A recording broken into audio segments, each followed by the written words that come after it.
Hello, Western Civ 104. Welcome to week 12.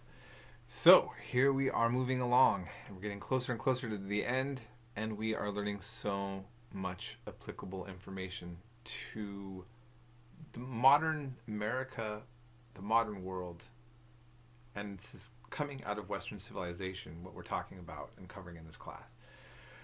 So, I, I, really, I felt that it couldn't have been put at a better time to go over the Medici and Machiavelli section right in the middle of this election.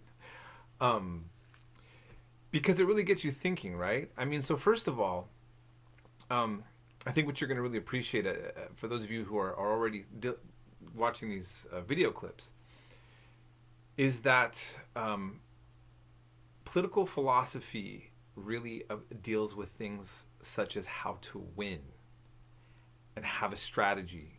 And politicians are very mindful, very conscious that what they say and do in public, in regards to how we think or feel, it comes together into a style of what they're hoping to accomplish by ruling over us. And I just think that it is very insightful. It's funny how so many conspiracy theories are out there. And when I say conspiracy, it doesn't mean that many are not necessarily true, but you can't prove anything about them.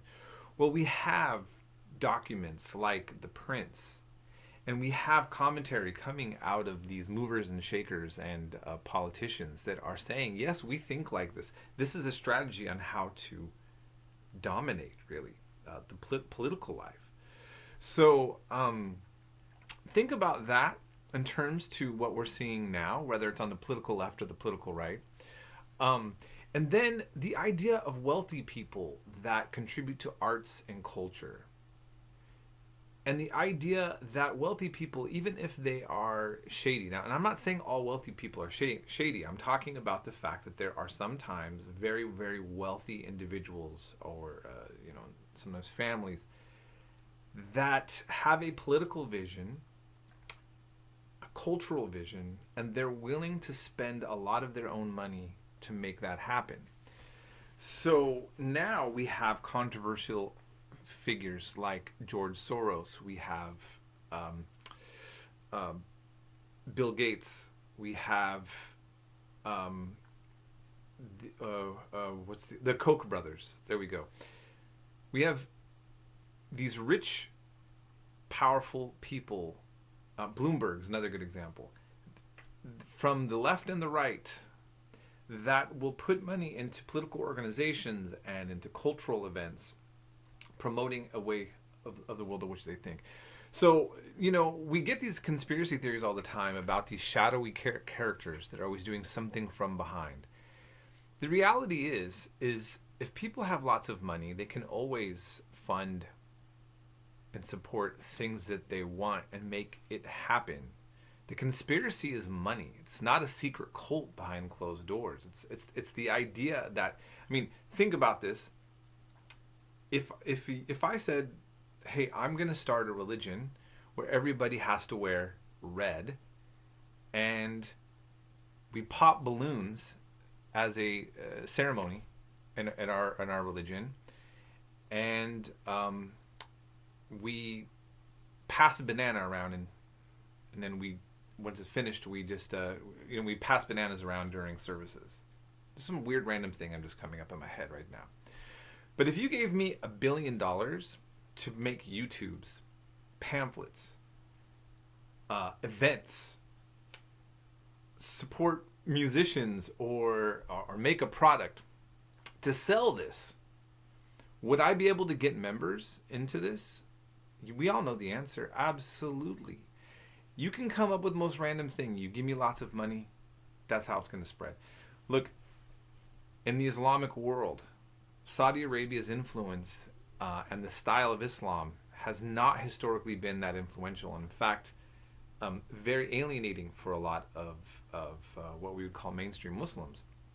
During the Cold War, when there's oil discovered in Saudi Arabia, the Saudis have been able to use oil money to promote their strict version of Islam in a way that many others have not been able to.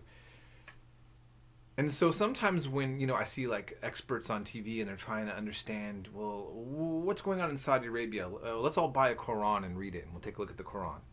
And I'm like, you don't need to get a Quran. Just look at oil money. It's the oil money that's sustaining and driving this ideology, because that's how it works with everything. Everything. Now, it doesn't mean that people aren't persuaded by ideas. So what I'm saying is, though, is that the money facilitates the ability to get that idea out to people who normally wouldn't be able to get it.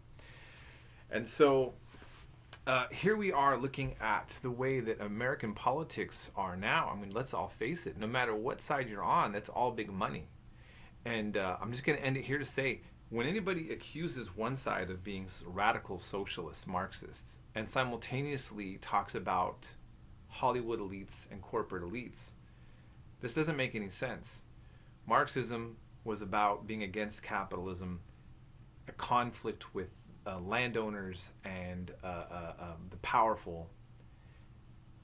And so simultaneously, it's the powerful landowners that are a part of this? No.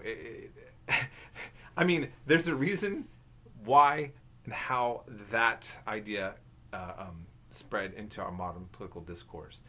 What I just want to point out is that both sides, regardless of how they talk, are being funded by billionaire classes of people, of guys who are billionaires. I was just watching a YouTube where this rapper was saying that he was offered, I think, almost 6 figures by Bloomberg to do a presentation, a rally to promote Biden.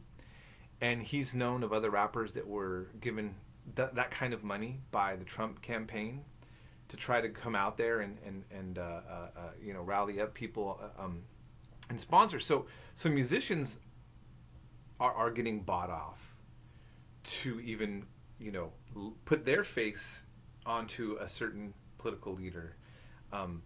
And so just think about all of these things, the Machiavellian thing, the idea of rich and powerful people, making and melding culture, and the section we're here, and it's like, it just kind of mind-blowing to me and very appropriate.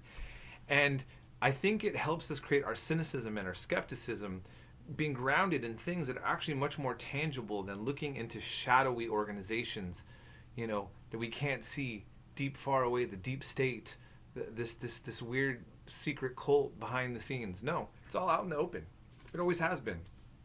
I mean, it's not out fully in the open, but it's out in the open. It's all there.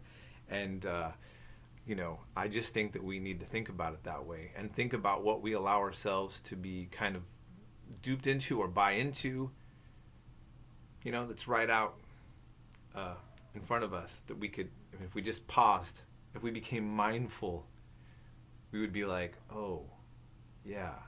So that's all I have to say. Have a great, blessed week, and we'll be in touch. Let me know if you need anything.